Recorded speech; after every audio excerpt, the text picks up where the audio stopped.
adalah gembalaku, takkan kekurangan aku. Ia membaringkan aku di padang berumput hijau. Di dalam Kristus, selamat pagi. Salam jumpa lagi dalam Sabda Siap Saji Jumat 16 Agustus 2024, hari biasa pekan ke-19. Mari kita berdoa karena Bapa, Putra, dan Roh Kudus. Bapa yang penuh kasih, kami mengucap syukur kepadamu untuk keluarga, di mana kami berasal dari keluarga. Dan keluarga bertugas untuk melaksanakan pertumbuhan dan perkembangan, baik secara jasmani maupun rohani, anak-anak yang Tuhan berikan kepada mereka. Mereka berjanji satu sama lain dalam untung dan malang, dalam sehat dan sakit. Mereka hidup sepanjang kehidupan mereka sampai maut memisahkan. Maka berkatilah kami, keluarga, di mana keluarga mempersiapkan para pemimpin negara maupun bangsa dan gereja. Sertailah kami, berikanlah juga usaha-usaha agar keluarga-keluarga ini dapat memberikan anak-anaknya makan, sandang pangan, dan pendidikan dengan baik. Demi Kristus Putra-Mu dan pengantara kami, kini dan sepanjang masa. Tuhan bersamamu dan bersama rohmu. Inilah Injil Yesus Kristus menurut Matius. Dimuliakanlah Tuhan.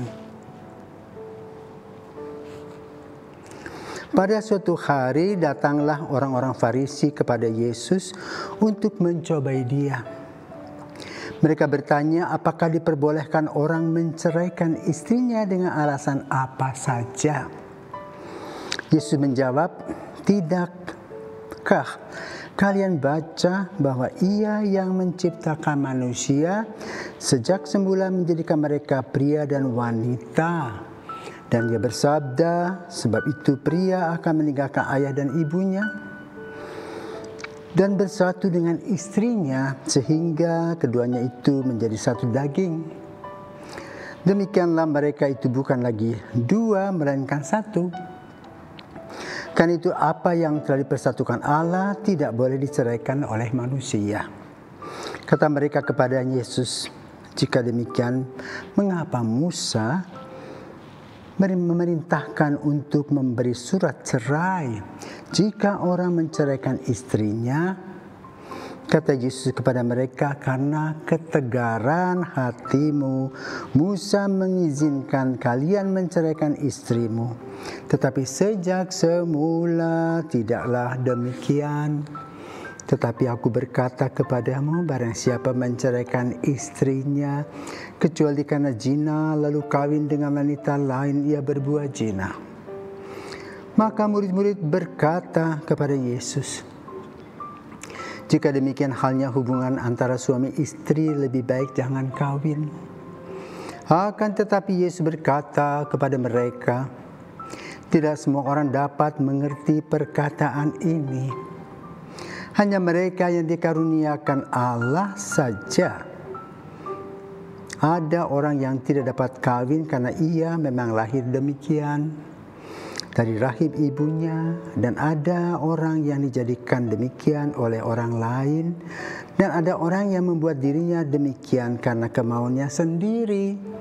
Demi karena kerajaan surga, siapa yang dapat mengerti, hendaklah ia mengerti. Demikianlah sabda Tuhan, terpujilah Kristus. Saudaraku terkasih, Injil hari ini membicarakan tentang kehidupan manusia.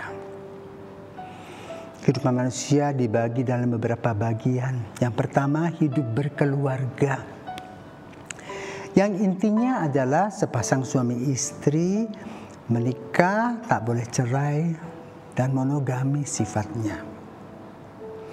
Yang kedua, ada orang yang memang tidak bisa kawin karena mungkin cacat fisik, mental, dan sebagainya. Tapi ada juga orang yang tidak menikah demi kerajaan surga. Yang terakhir inilah yang dipakai oleh gereja Katolik, di mana paus, kardinal, uskup, para imamnya, para biarawan-biarawati tidak menikah, hidup selibater.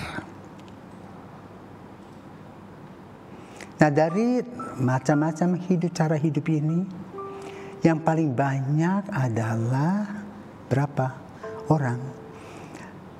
Diperkirakan para imam ada sekitar 600 ribuan, dengan suster-suster sekitar 1,2 juta dari sekian miliar orang Katolik. Tetapi mayoritas adalah hidup berkeluarga. Hal ini dapat kita amati di setiap paroki, khusus di Pulau Bali. Paroki-paroki, ada 4 paroki yang terkenal, yang selalu memberkati perkawinan, seperti Santo Silvester di Pacatu, Maria Bunda Segala Bangsa di Nusa Dua, Franciscus Xaverius di Kuta, dan Roh Kudus Katedral. Belum lagi gereja-gereja yang lebih kecil. Ya, sekarang Gianyar pun juga banyak orang datang ke sana. Tetapi untuk tahbisan boleh katakan setahun sekali 1-2 orang. Maka perkawinan itu luar biasa. Apa dampak dari kehidupan perkawinan? Seperti apa yang dikatakan oleh Injil, berkembang biaklah.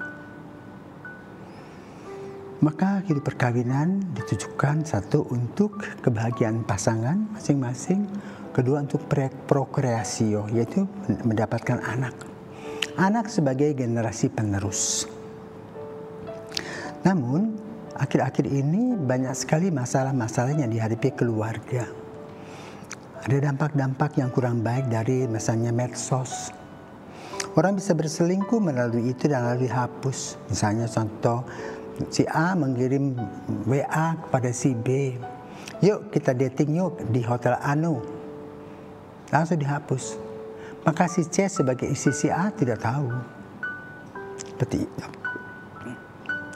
Belum lagi tampilan-tampilan gambar di konten dewasa yang mengganggu. Itu melalui alat. Nah, kini melalui orang-orang yang hidup. Bisa orang sibuk sekali di rumah, tidak mengadakan dialog, lalu kebanyakan di kantor, lalu bisa jatuh cinta kepada orang yang setiap hari bertemu. Lupa akan istri atau suami atau anak-anak. Ini masalah yang dihadapi oleh keluarga. Belum lagi secara ekonomi.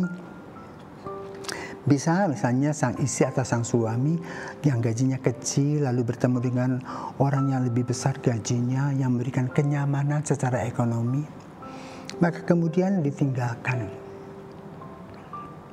Lalu juga KDRT di rumah, suami yang ditahan dengan cerewetnya istrinya, dipukullah istrinya itu. Atau sebaliknya, istri juga bisa menyiksa suami.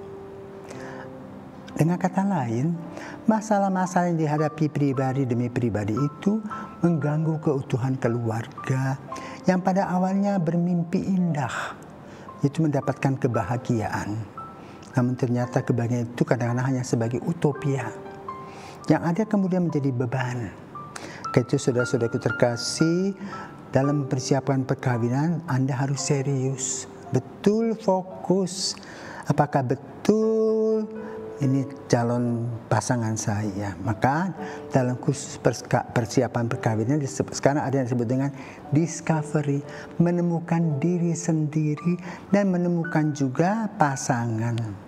Bisa-bisa dalam KPP itu dibahas, lalu si pasangan muda ini merasa kurang cocok dan bubar.